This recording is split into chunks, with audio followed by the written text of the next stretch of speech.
This time we're going to talk about 5 cars that will make it to 100,000 miles. And of course, any car can make it to 100,000 miles.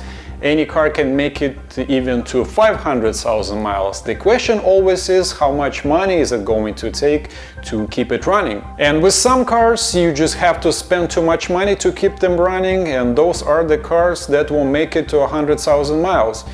If you just change the oil and filters and just do the basic maintenance. Sometimes they will make it even to 50,000 miles because from the beginning they're just poorly made. And the first vehicle that will make it to 100,000 miles is Fiat 500, and actually many of Fiat cars, but since in the US they only sell this one, so here it is. There's also a little roadster that Fiat sells, but the sales are too low to talk even about it. So the Fiat 500s are very beautiful little cars with a huge following around the world. And it is also obvious that Italians know how to design great looking cars. For example, if you take a look at Alfa Romeo, Lamborghini, Ferrari, Maserati, those are very good looking cars, but mechanically not all of them are great, and there is really something happening to Fiat 500's quality. It is just not a reliable car, at least in the way it is sold in the US, with 1.5-liter gasoline engine and an automatic transmission, although the manual is available, but not many people choose the manual. And for example, in Europe, many of them are sold with diesel engine and manual transmission, so to me that sounds like already a completely different car when you change those two components.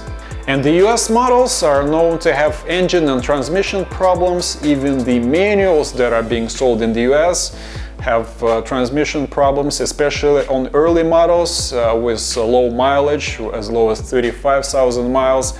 And the average cost to fix the transmission is as little as $1,000.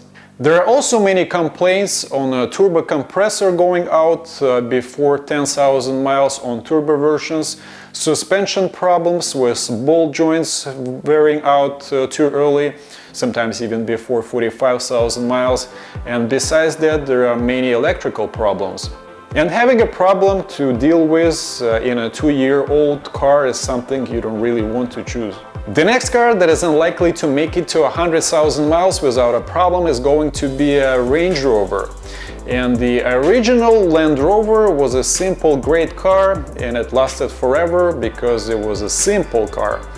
But something happened in the past 50 years. The Range Rover became more and more complicated, and its reliability just went down a lot. There are even many jokes going around among the Range Rover owners that the Range Rover owners spend a lot of time together and they know each other very well because they met each other while waiting for their cars to be fixed. And in the same time, Range Rover mechanics make a lot of money fixing those cars.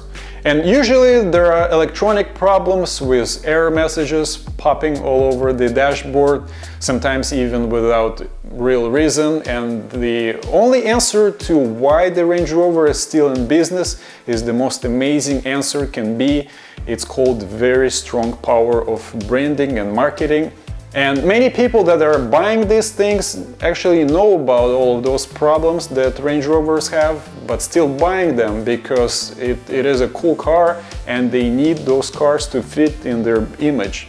But the statistics say just one thing: those are unreliable cars. And the next car that probably will make it to 100,000 miles trouble-free, it is another beautiful car. It is Mini. These cars have great marketing campaigns and usually have great, beautifully designed dealerships. And now this British brand belongs to BMW. It also has an interesting history and legacy and heritage, whatever you will call that. And all of that was very well designed to sell, but the car again is just not reliable. And that's just half of the problem. The other half is that they are very expensive to fix. Its continuously variable transmission is known to fail often, and it is especially on the first generation transmissions. They're the worst. The 5-speed manual from the first generation Mini had a terrible design and failed early. and there is no maintenance for these transmissions that will keep them from failing. It is just a poor design. There's also an engine overheating problem that exists, which is often caused by a power steering pump causing a fuse to blow, which in its turn causing the cooling fan to fail. There is also a variable valve timing problem and the thermostat often leaking, and the clutch on the manual models tends to fail earlier than expected, so you get an idea. The next car that probably won't make it trouble-free to 100,000 miles is Chevy Cruze from General Motors, and the General Motors quality seems to be declining overall for the past few years, and it is more noticeable with what is supposed to be one of the best-selling GM models that was built to compete with Toyota Corolla. And when you're reading any kind of long-time owners' reviews on Chevy Cruze, very often you see the owners complaining about automatic transmission failure that often happens before 60,000 miles and sometimes as early as 15,000 miles, with an average cost of $3,000 to fix this. And also coolant leaking happens very often, and faulty electronic throttle control. The next car that most likely won't make it trouble-free to 100,000 miles is Mercedes C-Class, and C-Class is a relatively expensive car and it costs a lot to repair. And the most common faults are electrical, also related to sensors, and suspension and engine problems, with repairs cost starting at $500 on average. And because it is a premium brand, you're paying for premium parts and premium dealership that will be done by premium mechanics, so those things are piling up. And the last car that probably won't make it trouble-free to 100,000 miles is Alfa Romeo Giulia Quadrifoglio. Let me say it in Italian. Alfa Romeo Giulia Quadrifoglio. Do I sound like Italian? Most people probably don't even know that this car is being sold in the US, but it is. And first of all, Alfa Romeo is a part of Fiat Chrysler. It really seems like those guys found each other. You can track this connection even in this video. So basically, Alfa Romeo is a premium upscale Fiat that is in reality only have a premium name, but it is made with the same Fiat parts. Alfa Romeo is not a new car to the US market. It was imported from 1950s through 1995. Alfa Romeo Giulietta was especially created by request to be sold in the American market. But in 1950s things were a little easier and cars' reliability was pretty much the same everywhere. Also, then and now, North American market was very attractive for every car manufacturer, but in 1995 sales declined and Alfa stopped exporting cars to the US, and the last model was sold was Alfa 164 sedan. And since that time, rumors circulated around for quite a long time about their return, and it actually happened in 2008, and in 2017 Alfa Romeo Giulia sales started.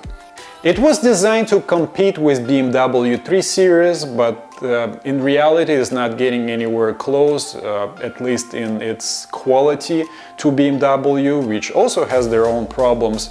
And if you will trying to find and read any reviews on those cars, the large majority of those are going to be about Alfa Romeo's reliability. And from all those cars I mentioned today, Alfa Romeo Giulia Quadrifoglio probably is the trouble leader, with problems often starting even before 40,000 miles. But once again, I have to admit, those are great looking cars, and designers have done a great job on those, and I really like the unique look of those cars.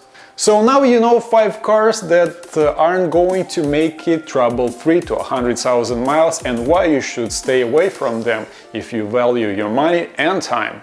But you know what? I also have to mention that I have more videos on my channel, so you can check them out. But for now, thanks for watching and see you in the next one.